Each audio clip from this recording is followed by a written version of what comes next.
poder destrutivo de um rompimento de uma barragem de água é muito maior do que o que ocorre numa barragem de rejeito. Tá? A barragem de água é muito mais rápida, é um volume muito maior e o estrago é muito maior. Né? Então, realmente, nós temos que correr com esse cadastro. O que nós vemos nos órgãos de fiscalização, a gente também tem que reconhecer que os órgãos de fiscalização não têm estrutura própria para isso, né? Nós culpamos às vezes os funcionários que trabalham, mas muitas vezes tem órgãos públicos como a Agência Nacional de Mineração e tem um funcionário no estado. Meses atrás, alguns meses atrás, algumas unidades da Agência Nacional de Mineração não tinha nem dinheiro para pagar a conta de água, de luz e nem para pagar combustível para ir para o campo. Agora, professor, essa decisão aí do governo federal de fazer esse pente fino, de fazer essa vistoria em todas as barragens do país, é um trabalho que levaria muito tempo. Com certeza, né? Na verdade, os órgãos públicos já têm dados e vistorias de algumas barragens, principalmente em Minas Gerais.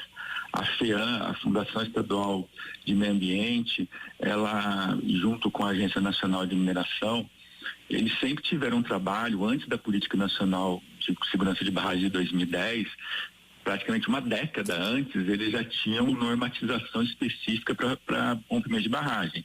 Porque o caso de Mariana e o caso de Brumadinho não são os primeiros, né? Nós tivemos vários casos em Minas Gerais, Cataguases, né? Nova Lima, de rompimento de barragens. E essa situação de rompimento de barragem no Brasil, inclusive de água, nós tivemos também na Paraíba, no Ceará, grandes rompimentos de barragens de água, que as pessoas acabam esquecendo isso, né? Com muito mais mortes do que o que nós estamos vendo nesse caso agora específico de barragem de rejeito. Então, na verdade, tem um histórico grande de rompimento nos últimos 20 anos de barragens de rejeito. Tá? Então, a FEAM e a Agência Nacional, ela tem condições de avaliar. O problema é a falta de estrutura. Nós temos poucos técnicos, né, necessários aí e adequados para fazer essas vistorias. Agora, nós temos que deixar bem claro que a responsabilidade dessas barragens é exclusiva e principal das empresas que são os empreendedores que fazem a gestão dessa barragem, né? A gente não tem que ficar achando que o órgão público ele vai resolver, porque você fazendo uma vistoria em loco num dia, você não consegue verificar um histórico de um ano dessa barragem. Você vai conseguir ver alguns instrumentos de lei, fazer algumas leituras, você vai conseguir fazer uma vistoria, uma inspeção visual na área, mas você não consegue avaliar de forma detalhada a segurança dessa barragem apenas com uma vistoria. Então, o importante é o brasileiro tem essa cultura de que se o órgão fiscalizador foi na minha área, então está tudo bem. Não é isso. As empresas, elas têm que ter a noção, né, e que a responsabilidade é dela.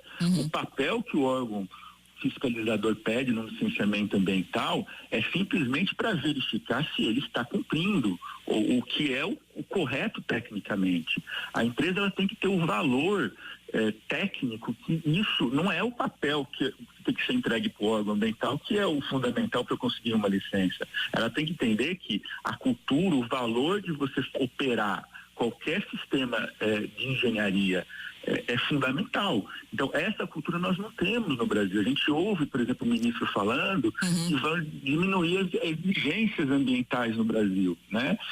Na verdade, se os órgãos ambientais não fizessem as exigências, as empresas não fariam, porque nós não temos essa cultura técnica. E o risco de acidentes e problemas como os que aconteceram em Mariana e agora em Brumadinho podem se tornar cada vez mais frequentes. Professor Fábio, infelizmente nosso tempo acabou aqui, mas eu gostaria de agradecer imensamente os seus esclarecimentos, a nossa conversa no Jornal da CBN de hoje. Um ótimo dia para o senhor.